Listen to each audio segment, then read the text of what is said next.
Israel.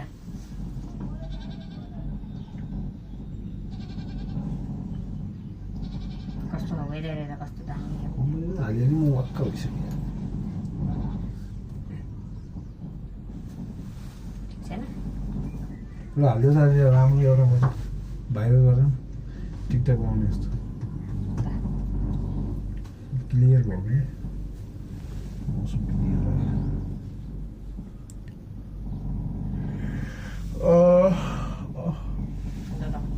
एउटा मात्रै हाल मोबाइल बिग्रेछ मेरो यस्तो टेन्सन एउटा मात्रै हाल त त्यसमा एउटा गीत नेपाली लोकगीतको चाहिँ ठ्याक्क म अहिले काटेर म अहिले हाल्छु अब फुर्सदमा आएपछि त म 1 वर्षमा बिजी नै हुन्छु क्याबिन काम गर्नु पऱ्यो अनि त्यसपछि ड्याङ माथि थियो छिर्दै ल्याएर अहिले हाल्दै भन्नुपर्छ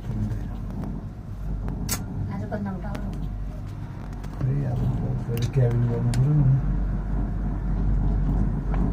लिएर आउँछ भनेर सोध्दै थिएँ दुर्गे दाइ ओकुरेको झोली भेन झोला ल्याएर बुढो डेन्जर झोला झोला खतरा खतरा भन्नु न बुढोको त खतरा रहेछ या झोला नि मोबाइल होला ओके टोके त्यसमाथि जुनाउदाउ टाउको दुखिसक्यो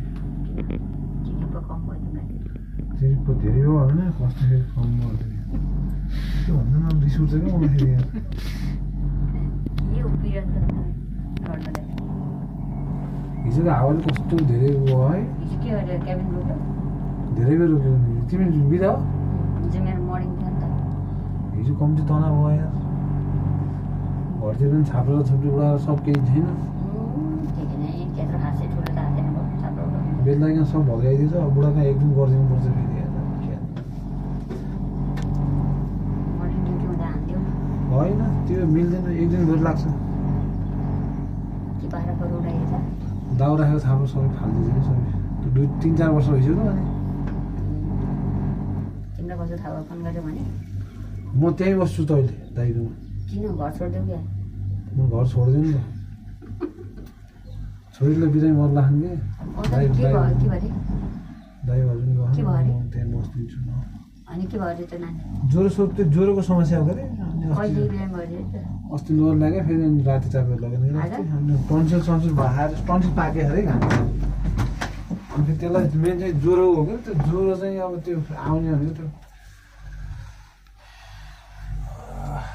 थगला केही गर्नु मन लागेन कालो त नाम नानीले पनि भन्दै थियो विश्व बिरामी भएर आइकिन भन्थेँ म त आइसक्यो भनेर भनेको थिएँ त्यसै भन्दै थिएँ पढेन भनेर तिमीले हिजो के पठाएको छ नि के पठाए जस्तो लाग्थ्यो म तिमीलाई के पठाएको थिएँ तिमीलाई हेर भनेर पठाएको थिएँ तिमीले हेरेनौ केमा मेसेन्जरमा तिमीलाई एउटा म्यासेज पठाएँ 3 दिनपछि बोल्दा रिप्लाई गर्छु अनि म त वास्तै गर्दिनँ भने 3 दिनपछि भनेर लगाइदिएछ सत्य राम्रो हो के पठाए जस्तो लाग्थ्यो कि